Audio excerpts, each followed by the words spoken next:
Hi everyone, I'm going to go over Monday's lesson for this week, 11/9. If you would like to sign up for office hours, please text us or email us with the information above.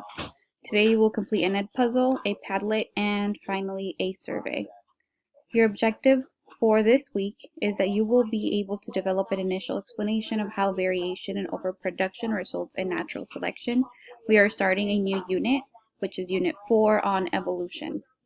Last week we finished Unit 3, genetics and heredity. This week, like I mentioned, we are starting Unit 4, evolution.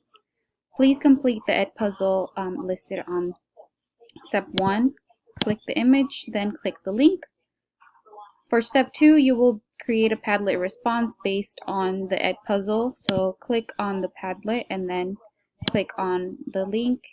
Make sure that you include your initials or you sign up with your LPS account so we know who has posted what and we can give you credit for it.